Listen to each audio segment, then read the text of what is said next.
Hey there, it's been a while. On tonight's episode, we take a look at Camp Rhino, talk some women in NASCAR, and of course, crown this week's Player of the Week. After a week off, it's time to flip that switch again. It's game on.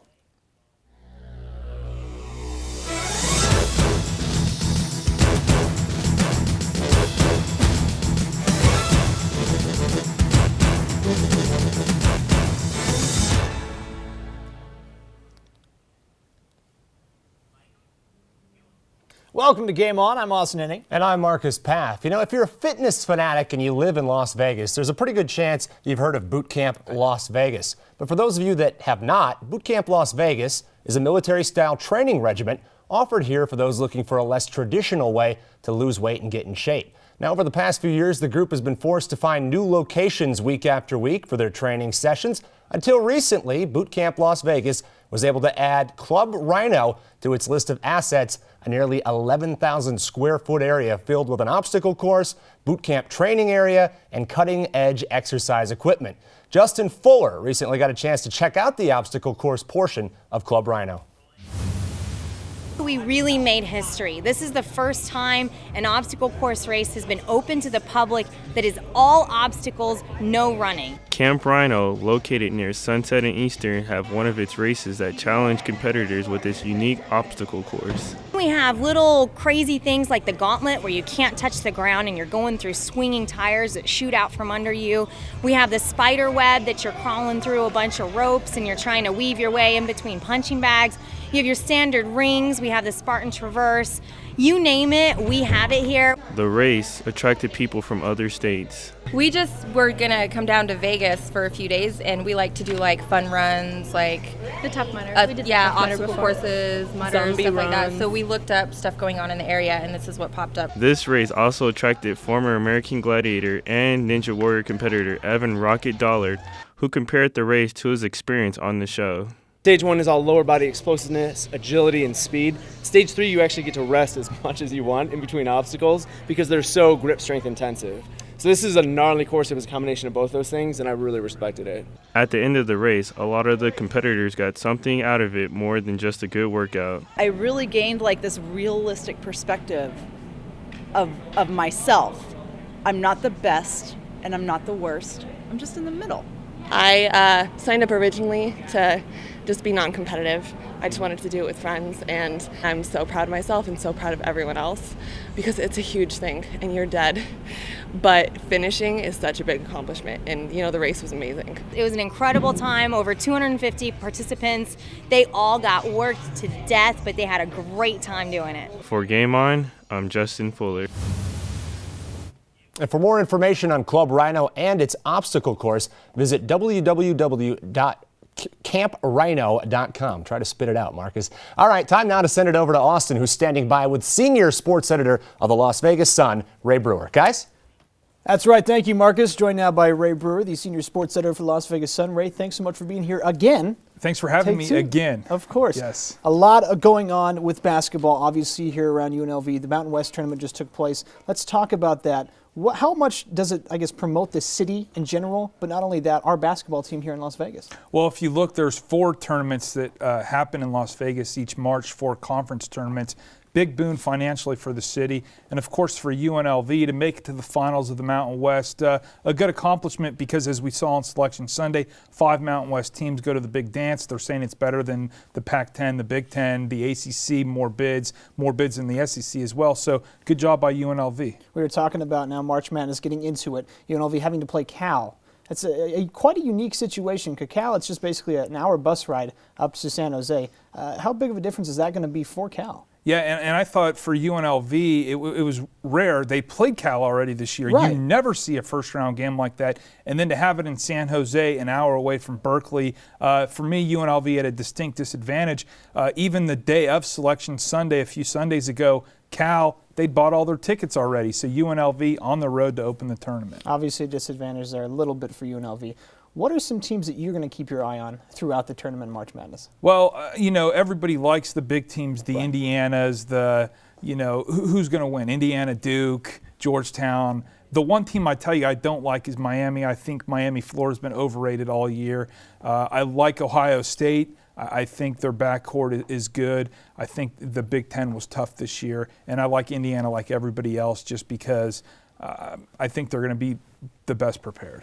Now, we were talking a little bit before the show. You haven't filled out a bracket yet. Are you going to fill out a bracket sometime before this tournament kicks off? I am. I think I've hesitated to fill out a bracket because it's like throwing money away every year. Somebody in your office out there across the world is doing some kind of pool.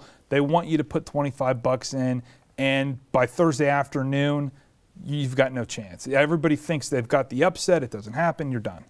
And then any tips that you have for people filling out brackets, being a sports editor of a major newspaper like the Las Vegas Sun? I know you sound like the old lady at my church. Any tips for me to exactly. navigate through Not this? for me. I've already filled mine out, but for everybody watching. I'd say throw a coin up in the air if you don't know what's going to happen. I really think that it's all luck. It's all matchups. It's all survive and advance. Butler, VCU making Final Fours, George Mason a few years back. The unexpected is going to happen. Have fun. Don't put too much money on it. Last question for you before we let you get going. How is it reporting this time of year with March Madness going on, obviously being a sports reporter and editor? Well, it's fun, especially here in Las Vegas, because people from all over the world come here to watch games, and they're interested in what we have to say. So it's a good time. It's a fun time of the year, and especially when UNLV has a chance to make some noise. Perfect. Well, Ray, thank you so much for joining us once again. Yes, sir. While NASCAR is widely coveted as a man's sport, reporter Carl Winder gets an inside look at how NASCAR is perceived from a woman's point of view. Take a look.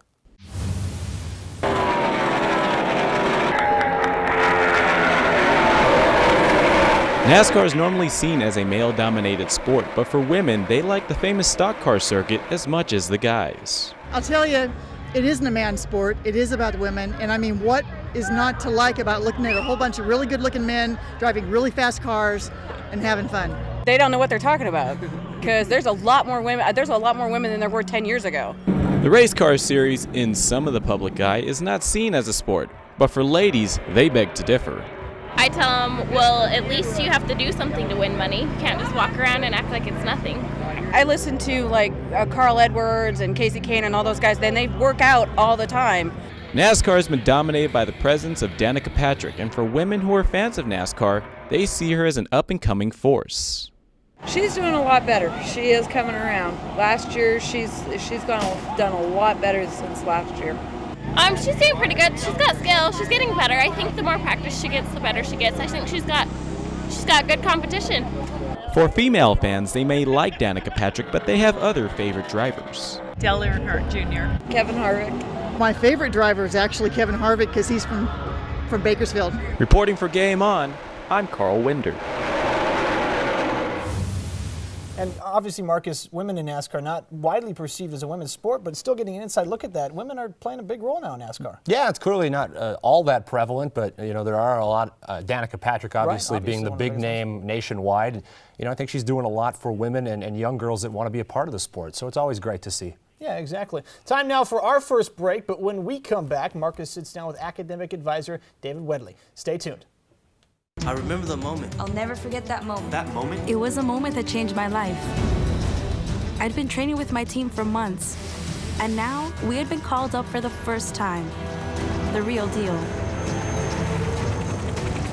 Wildfires were getting dangerously close to homes. At that moment, I got my first taste of just how important the Guard is to my community. See how the Guard can be an important part of your life at NationalGuard.com. What you doing, Dad? My favorite thing. Really, Dad? What are you doing? Paying bills. Every month a stack of them come, just as regular as the rain. What's this one? That's a special one, son. I pay it first. How come? It's money for my retirement account. I put some money aside each month, just like I was paying a bill. Wouldn't you rather buy something? I don't want to work forever, and I don't want you to have to support me in my old age. In a way, I'm buying peace of mind. I'm on the installment plan. Something's not right. My first symptoms were constant tingling in my toes. Double vision. They said you have multiple sclerosis. Kind of had to get a grasp on reality. I had to adapt and change very rapidly. I had to learn how to drive with my hands. Yeah, that was interesting. A symptom may cause you not to be able to do that anymore. And at one point, I wasn't able to do any of those. Since I've been cycling, it's definitely helped my walking. It's a fantastic opportunity to be working together with a common goal of curing MS, and sharing is the key.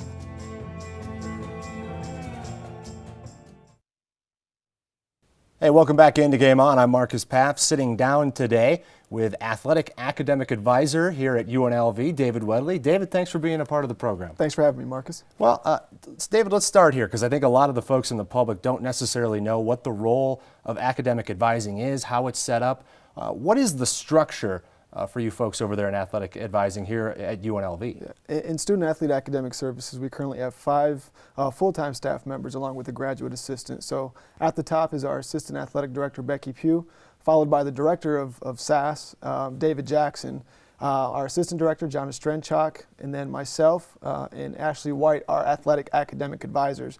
And our graduate assistant is Marissa Nichols, who heads the Life Skills program here at UNLV. Okay, so you all kind of work as a team to take care of all of the sports, all 17 varsity sports here at UNLV. Correct, and we have it divided among the staff. Becky Pugh kind of heads the department. She doesn't necessarily have a team, but for the rest of the advisors, including Marissa, who has women's golf, we kind of split up the sports as we see fit. Sure, and talk to me a little bit about the role of the department. What is athletic advising here to do? College athletics is, based upon the student athlete. Obviously, first is student. So what we do, we kind of marriage we create a bond between athletics, the NCAA, as well as the academic aspect here at UNLV. So we ensure that our students are maintaining eligibility, meeting all the NCAA rules and regulations, but also getting the necessary requirement to graduate in 4 or 5 years. Absolutely, and I imagine you see a lot of different student athletes that come from a lot of different backgrounds, a lot of different scenarios, academically, socially. Freshmen, how difficult is that? Is there a wide range of what you see at that level? Because I have to imagine it's a difficult transition for some freshmen coming to college. Definitely. You can never necessarily judge a incoming student athlete by their high school transcript or their test scores.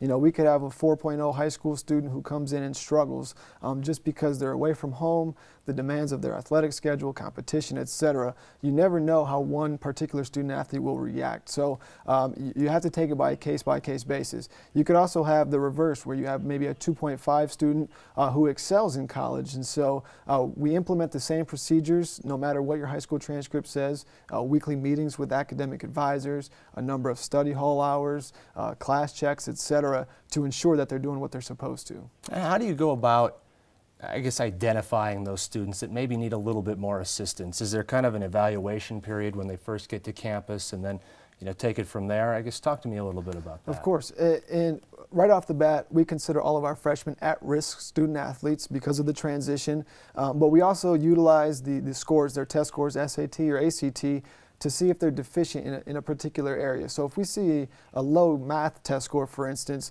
we know right away that they need a math tutor. We'll put them in a Math 95 to help prep before they can take a college math. Same for English. If that's the case, we set them up with the writing center, English tutor. We employ those methods right away. But then, it's, sophomore, junior, senior, we tend to base it generically off of GPA. So if your GPA is low, then we employ those same methods of meeting with us. But then again, it's also case by case. For instance, a student who is perennially a bad student and has one good semester doesn't mean that we're going to all of a sudden forget about them.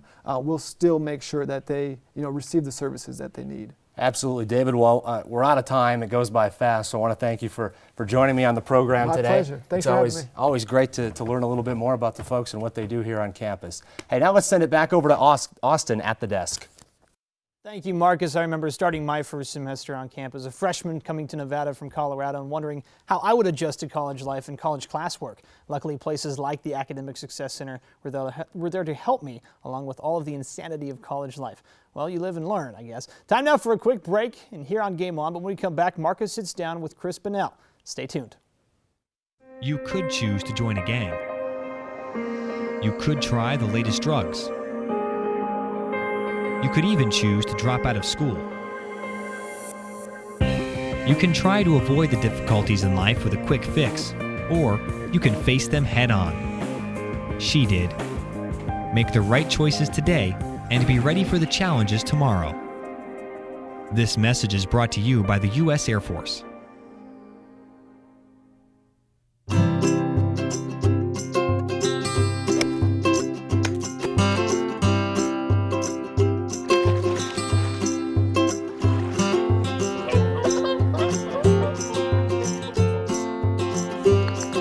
Think you found every hazard out here today? Think again. The spot you missed could be a killer. That spot on your skin could be skin cancer. Fact is, if you're a man over 50, you're in a group most likely to develop skin cancer, including melanoma, the kind that kills one person every hour. 1 in 5 Americans is likely to develop a form of skin cancer during their lifetime. That's why your best shot is to check for a spot. It's easy. Follow through and check your skin. It could be the save of a lifetime. Go to spotskincancer.org to find out how. A message from the American Academy of Dermatology. Welcome back from the break. Well, people are just lining up to talk with Marcus, and joining him now over at the interview set is Director of Marketing and Licensing here at UNLV, Chris Pennell. Guys? Hey, thanks a bunch, Austin. Sitting by with Director of Marketing and Licensing, as you said, Chris Pennell. Chris, thanks for coming on the show today. Thank you for having me. Well, I want to talk a little bit about what it is that goes on in the marketing department here at UNLV. Why don't you start by giving us a little bit of what your mission is as a department and what it is that we do day to day in the marketing department at UNLV. The mission of UNLV marketing for UNLV athletics is to effectively brand all of our sports teams. We have 17 Division I athletic teams and as well the university, UNLV, to gain awareness in the community and nationally about the good things that are going on here at UNLV, both athletically and academically. How big is the staff over there? Because 17 sports, it seems like a lot. There's always something going on, I have to imagine. How is it that you get things done day in and day out? Do you have a lot of people? Is it a condensed staff? It's an effective staff. That's the most important thing. Is we have a lot of people on, well, not a lot, but we have people on staff that know what they're doing, know how to attack it, and get after it every day. And they're very dedicated. And I think in sports in general, you have to be willing to put in a lot of hours and a lot of time and have the passion for it. Now in marketing, like a lot of departments, I imagine in the sporting world, there's really no typical day. But if you had to give me a brief rundown of what it is that maybe your week looks like, what are some of the things that you might be tackling, not only from a marketing standpoint, but you as the Director of Licensing as well? I know that's a completely different animal. Yeah. A typical week in my shoes would involve some meetings both on campus and with different people in the community that want to help UNLV and help UNLV athletics, and then being very strategic about how we implement our advertising plans to gain that awareness both locally to generate revenue and sales, ticket sales, and get our teams to where they need to be. And also, from a licensing standpoint, the UNLV brand is not just local, it's national, especially with the success of our basketball team helping out grow that immensely. It's you got to stay on top of that because it is the brand of the university, and I'm charged with helping to protect that and to help grow that nationally and internationally too. Yeah, running Rebel basketball, obviously, I think a lot of people know just how popular it is here in the Vegas Valley. It's just finished up. I mean, the regular season anyway. Hopefully UNLV, going to do good things in the tournament. But talk to me a little bit about that. What's that time of year like for you? And you mentioned growing the brand nationally and internationally as well. How do you go about doing that? I imagine in season is probably your biggest opportunity to go about taking that on. Absolutely. When our men's basketball team is on TV, locally and nationally, that helps our brand grow a lot. And when the brand grows, more opportunities come your way to expand the brand of not just Rebel basketball, but also UNLV athletics and UNLV as a whole. When we go to the NCAA tournament for basketball, it helps put UNLV on a national stage, and especially with the success of the team, that helps in creating more opportunities. What's success like for someone in the marketing and branding world? Because there are certain professions where I think it's very easy to measure your return on your investment or your return on your work. I don't know if that's necessarily the case in marketing. How do you define success for you in the department? The success in the marketing department for UNLV athletics is we have measurable goals in revenue brought in for the university. We also have goals that aren't quite measurable, but they're done by awareness and exposure, and like I said, creating those opportunities for our teams to take advantage of. To me, that's expanding UNLV athletics and UNLV. Absolutely. Well, Chris, we're close to out of time right now, so thank you for being on set today. I appreciate you taking the time. Thanks for coming by. Hopefully we'll catch up with you again here soon. But time now for a quick break. When we come back, it's this week's Player of the Week. Stay tuned.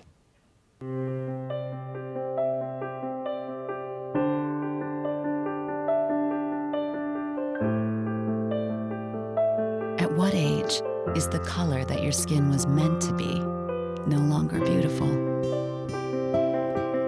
Every year, millions of young women try to change the skin they were born with and say they'd die for darker skin.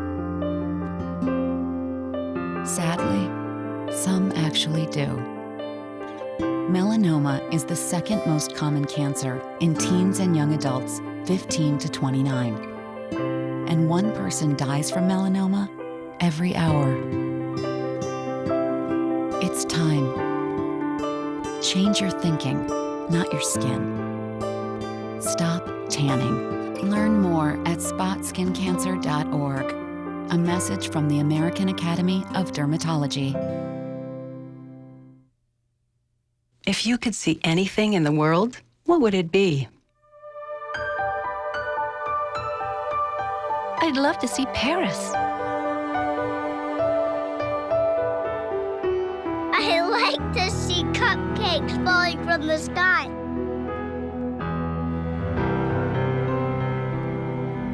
My daughter, married and happy. I want to see things the way I used to. Chances are, someone you love may one day be affected by macular degeneration or glaucoma.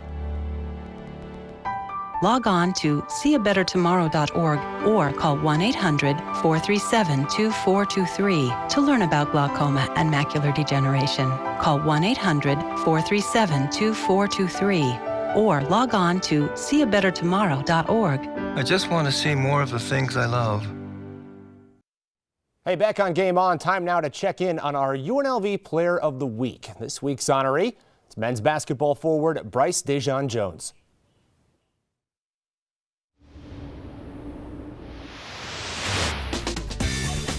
Bryce Dejean-Jones made the most points for his team during the Mountain West Championship game, scoring 17 of the last 20 points for his team, and 2 more in the beginning of the game, totaling 19 points. Jones kept his team in the game by scoring a couple key 3-pointers in the final quarter. Jones also scored the most 3-pointers of his team, making 5 out of his 11 attempts. Jones had 7 rebounds during the game. Jones is a 6'5" sophomore transfer from Los Angeles. He transferred to UNLV in 2011 and redshirted for the first season. Jones made his UNLV debut this season and was named Mountain West Preseason Co-Newcomer of the Year. Bryce Dejean-Jones, you are Game On's Player of the Week. Hey, thanks, Bianca, and congrats to Bryce Dejean-Jones for being this week's Player of the Week. Now it's that time of the show where we take a look at what's upcoming in the world of UNLV athletics. The Diamond, the men's baseball team, will visit Fresno State to play the Bulldogs in a 3-game series April 5th through the 7th. Then they return back home to play Arizona State on the 10th before hosting in-state rival Rhino April 12th through the 14th. Switching roles, the women's softball team will host Fresno State April 5th through the 7th and New Mexico April 12th through the 14th before going on the road to take on Cal State Fullerton on the 20th. They will finish out the month in Reno as they will play the Wolfpack April 26th through the 28th. Changing gears, the men's tennis team will be in Albuquerque on April 5th to play the New Mexico Lobos. That game will start at 10 a.m. Then they will travel up in the altitude to play Air Force on the 7th before coming back home to host Boise State on the 12th and Fresno State on the 20th.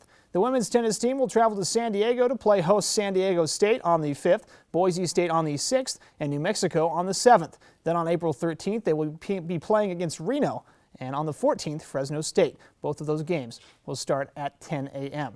To golf, the women's golf team, will be playing the 31st through April 2nd in San Diego, California for the Farms Invite, followed by the Ping/ASU Invitational in Tempe, April 12th through the 14th. The men's golf team will be playing in the ASU Thunderbird Invitational April 5th through the 7th.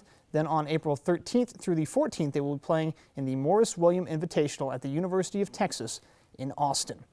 Men's soccer will be scrimmaging Dixie State and the Colorado College of Mines on April 6th here in Las Vegas, while the women's soccer team will be playing on the same field when they scrimmage against BYU at 3 p.m.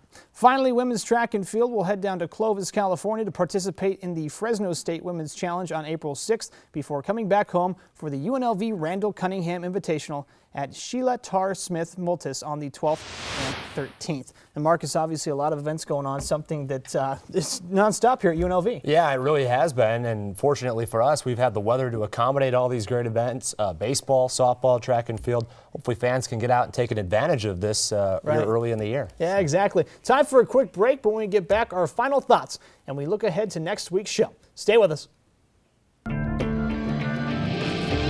For others, it may have just been a summer job. But for me, it was training. Now I'm an Air Force pararescueman, and my job is to save lives.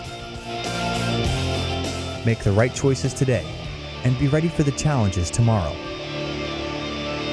This message is brought to you by the U.S. Air Force. Winston, just one more inning, Grandma. Ever notice how many things today kids can do without actually moving? A whole lot of things their parents used to do the hard way. So many kids' activities today seem to leave out the activity part, which makes exercise even more important for children. In fact, new research tells us the best time to enhance bone development is during childhood and adolescence. And just getting children to walk an extra 35 minutes a day could spare them the pain of thinning bones later in life. Healthy bones come from healthy habits. Encourage your kids to get up, get out, and get moving. Hello. Hey, Grandma, how about another grape soda? A public service message on building strong bones for kids from the Pediatric Orthopedic Society of North America and the American Academy of Orthopedic Surgeons. Welcome back to Game On. Marcus, obviously Camp Rhino, very cool obstacle course, something that we might try out sometime in the near future. Yeah, going to have to get out there and give it a go. March Madness still obviously a huge part. All the conferences still in play. Watch parties. It's just a great atmosphere, obviously, for college basketball. Yeah, right up there with the Super Bowl, you know, two of the best times. And for my money, this would be the best time of year. You've got the Masters coming up. You've obviously got college basketball in full swing. College baseball is going on. Major League Baseball is getting ready. There's a ton of things going on right now in college basketball, obviously, at the top of that list. A lot of cool events to check out, not only at UNLV, but professionally as well. Well, that does it for this week's show. If you would like to catch up on past episodes of Game On, all you have to do is go to unlvtv.unlv.edu. I'm Austin Enning. And I'm Marcus Paff saying thanks for watching Vegas. Have a good one.